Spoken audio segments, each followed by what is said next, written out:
Hello everyone, मैं दीपा आपका स्वागत करती हूँ अपने चैनल बाग बगीचा पैशन एंड क्रिएशन में, जहाँ हम बात करते हैं पेड़ पौधों की और किसी क्रिएटिविटी की। आज का वीडियो होने वाला है बहुत स्पेशल, तो इसको एंड तक देखिएगा, बिना स्किप किए देखिएगा।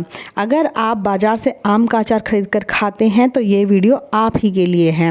वीडियो को स्टार्ट करने से पहले अगर आप मेरे चैनल पर नए हैं और पहली बार मेरी वीडियो देख रहे हैं तो जल्दी से मेरे चैनल को सब्सक्राइब कर लें और बेल आइकन भी प्रेस कर दें, ताकि जब भी कोई वीडियो आए तो आप उसे मिस ना करें।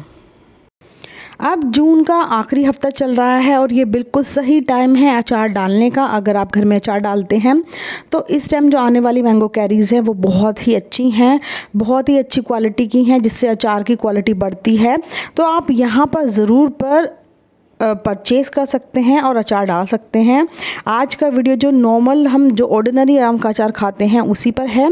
मैं आपको बताऊंगी कैसे सिंपल तरीके से आप उस अचार को घर में ही बना सकते हैं। आपको कोई बहुत ज़्यादा तामझाम भी नहीं करना है। तो सबसे पहली बात करूं तो इस तरह से आपको आम चाहिए।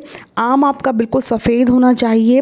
कई क्वालिटी के आम आपको इस टाइम मार्केट में मिल जाते हैं अलग अलग नाम से, तो आपको अचार का आम ही लेना है। मैं तो हमेशा मंडी से आम कटवा कर ही लाती हूँ, क्योंकि घर पर आम काटना काफ़ी मुश्किल और टाइम टेकिंग वाला प्रोसेस होता है। तो इस तरह से आम का अचार मैं कटवा के ले आती हूँ, तो भैया काट देते हैं।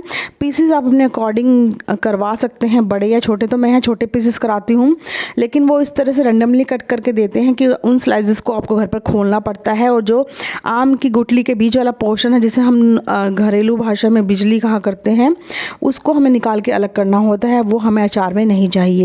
तो इस तरह से आम के अचार को मैंने थोड़ा सा खुला कर लिया। ध्यान रखिएगा, बहुत ज़रूरी बात है, कभी भी आम के अचार को बांध कर मत रखिए, नहीं तो उसमें गर्मी हो जाएगी और वो भभक जाएगा और पूरा अचार ख़राब हो जाएगा। तो इस तरह से ये पार्ट मैंने अलग कर लिया है। ये एक कूड़ा है, इसको मैं बिल्कुल अलग कर दूंगी। आप इसको अच्छे से छांट लीजिए और अपने अचार में से इसको अलग कर लीजिए। तो अब यहाँ पर मैंने सारा आम का अचार साफ़ कर लिया है। सारी जो स्लाइसेस हैं वो भी मैंने अलग अलग कर ली हैं, क्योंकि अब सारी स्लाइस अलग कर लेते हैं तो जो अचार का मसाला है वो अच्छे से सब जगह जा पाता है। और यहाँ पर मैं इसको कम से कम 5 से 6 घंटे की धूप में रखूँगी। ध्यान रखिएगा, इस पर किसी भी तरह का पानी नहीं लगना चाहिए, वरना अचार ख़राब हो जाएगा। तो 4-5 घंटे की धूप में रखने के बाद मैं अचार डालूँगी। तब तक मैं इसको ऐसे ही खुला रखूँगी। आम का अचार डालना मैंने अपनी मम्मी से सीखा था, बहुत ही आसान है। उन्होंने मुझे सब कुछ बड़े ही आराम से सिखा दिया था। तो जब से मेरी शादी हुई है तब से मैं अचार खुद ही डालती हूँ और खाने में बहुत ही टेस्टी होता है। और जब बात करें घर के अचार की, तो घर का अचार ही ज़्यादा स्वादिष्ट भी लगता है और हमें पता है कि हमने कैसे मसाले उसमें इस्तेमाल किए हैं। तो अब मैं ले रही हूँ एक बड़ा सा टब, ताकि मैं अच्छे से सारे मसालों को मिक्स कर सकूँ। आप भी अच्छा कुछ बड़ा बर्तन ही लीजिएगा, ताकि आपके जो मसाले हैं वो अच्छे से मिक्स हो जाएँ। यहाँ मैंने लगभग 7-8 किलो आम लिया है, और आप अपने पसंद से जितना कम मर्जी इसको कर सकते हैं। स्क्रीन पर मैं आपको सारे मसाले दे रही हूँ, चाहे तो आप स्क्रीनशॉट ले सकते हैं। तो सबसे पहले मैं डालूंगी सौंफ। सौंफ बिल्कुल फ्रेश होना चाहिए, उसको मिक्सी में आप दरदरा पीस लीजिए। साबुत सौंफ टाइम लगता है उसको गलने में। तो यहाँ पर उसके बाद मैं दूसरा इंग्रेडिएंट ले रही हूँ मेथी दाना। उसमें मेथी दाना हम मिक्स करेंगे। मेथी दाना बहुत ही अच्छा होता है, इससे स्किन और हेल्थ के बहुत ही अच्छे रिज़ल्ट मिलते हैं। तो सौंफ और मेथी दाना ऐड करने के बाद हम कलौंजी लेंगे। कलौंजी आपको इजीली स्टोर पर मिल जाएगी। आप किसी भी किराना स्टोर पर जाकर उसे बोलेंगे आम अचार मसाला दे दें, तो वो आपको आम के अचार का सारा मसाला दे देंगे। उसके बाद हम डालेंगे नमक। नमक थोड़ा सा आपको तेज़ रखना है, ताकि आपका जो अचार है वो बहुत ही टेस्टी बने। नमक एक प्रिजर्वेटिव की तरह भी यूज़ किया जाता है, और जब नमक धीरे धीरे आम के अंदर जाएगा तो वो ठीक हो जाएगा। इसके बाद मैं डालूँगी लाल मिर्च पाउडर। आप ध्यान रखिएगा, लाल मिर्च पाउडर आपका ताज़ा पिसा होना चाहिए, ताज़ा होना चाहिए। कई बार मसालों में जाले लगे होते हैं तो उससे हमारा अचार ख़राब हो जाता है और हम समझ नहीं पाते कि हमारा अचार क्यों ख़राब हो गया। तो इसीलिए मैं बता रही हूँ कि सारी चीज़ें आपको फ्रेश लेनी है और चाहे तो घर पर ही पीसें। उसके बाद मैं डालूँगी इसमें हल्दी पाउडर। आपको मैं यहाँ एक बात मेंशन कर दूँ कि ये जो सारे मसाले हैं ये बहुत ही प्योर हैं और घर के पिसे हुए हैं, तो इस तरह से गारंटी हो जाती है कि आपका अचार ख़राब नहीं होगा क्योंकि आपके मसाले साफ़ सुथरे हैं। उसके बाद मैं डालूँगी 2 बड़े चम्मच हींग। हींग किसी भी अचार का एक मेन इंग्रेडिएंट होता है जो बहुत ही ज़रूरी है, तो आप इसे बिल्कुल भी स्किप ना करें। तो इस तरह से मैंने सारे मसाले इसमें डाल लिए हैं और ये मसाले मैं आपको एक बार फिर से बताऊंगी। सौंफ पाउडर, मेथी दाना, नमक, लाल मिर्च, अच्छे से ध्यान से देखिएगा, कलौंजी, हींग और हल्दी पाउडर, ये सारे मसाले आपको लेने हैं। इसके अलावा कई लोग इसमें अजवाइन भी डालते हैं, लेकिन मैं इसमें अजवाइन नहीं डालती हूँ। आप चाहे तो डाल सकते हैं, बट मैं नहीं डालती हूँ।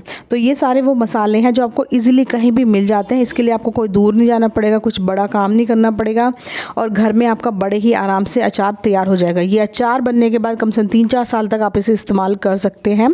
ये बिल्कुल भी ख़राब नहीं होता है। तो सारे इंग्रेडिएंट्स जब हम डाल लेते हैं उसके बाद हम डालेंगे इसमें मस्टर्ड ऑयल। कोशिश कीजिएगा कि मस्टर्ड ऑयल भी आपका साफ़ सुथरा और शुद्ध होना चाहिए, क्योंकि जो ऑयल होता है वो आपकी अचार की जान होता है। आपका जो अचार है वो ऑयल के ऊपर ही डिपेंड करता है। अगर आपका तेल मिलावटी होगा तो अचार ख़राब हो सकता है, तो इसलिए प्लीज़ अच्छा तेल इस्तेमाल करें और तेल ही प्रिजर्वेटिव की तरह काम करेगा। इसमें अभी मैं इसमें थोड़ा तेल डालूँगी, उतना तेल डालूँगी जितना कि मैं सारे मसाले को अच्छे से मिला सकूं। तो चलिए अभी मसाला मिलाना स्टार्ट करते हैं। सारे मसाले को इतनी अच्छी तरह से मिलाऊंगी कि हर एक स्लाइस पर इसका मसाले का कोट हो जाए और उसमें लगभग मुझे 10 से 15 मिनट लग जाएंगे। धीरे धीरे मैं सारे मसालों को मिलाऊंगी, क्योंकि ऐसा ना हो कि नमक एक ही जगह रह गया या हल्दी मिर्च एक ही जगह रह जाए।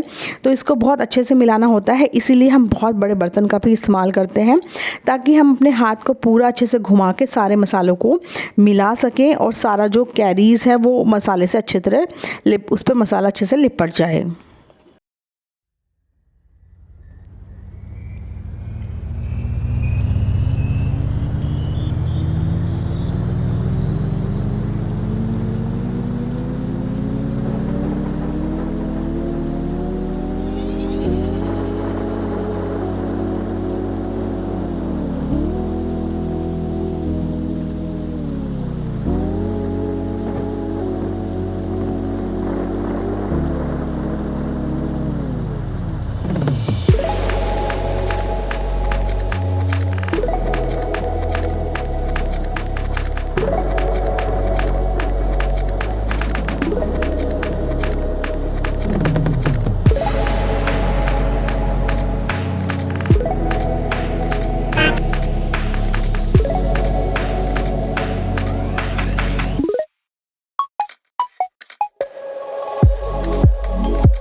अब मैं आपको वो सावधानियां बताऊंगी जो आपको अचार डालने के बाद इस्तेमाल करनी है। सबसे पहली बात ध्यान रखनी है कि आपको इसको रखना है कांच की या चीनी मिट्टी की बरनी में। अगर हो सके तो प्लीज़ इसी में रखिएगा, अचार बढ़िया रहता है। उसको आपको 1 हफ्ते तक दोपहर की धूप दिखानी है। ध्यान रखिएगा रात को डिब्बे बाहर नहीं होने चाहिए। और इसको 1 हफ्ते की धूप दिखाने के बाद आप उसको अच्छे से दबा दबा के उसके ऊपर ऑयल भर देंगे। ऑयल इतना भरना है कि वो आपको आम सारे ऑयल में कवर हो जाए, यानी आपका जो तेल है वो ऊपर तक भर जाए। 1-2 बार बीच में निकाल कर आप इसको चेक कर लें कि किसी तरह की कोई फंगस तो नहीं लगी है और उसको धूप दिखाते रहें।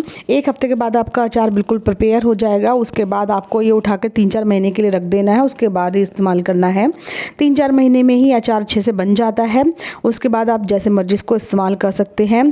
कांच की बरनी की बात करूँ तो जो कांच की बरनी है वो बिल्कुल साफ़ सुथरी होनी चाहिए।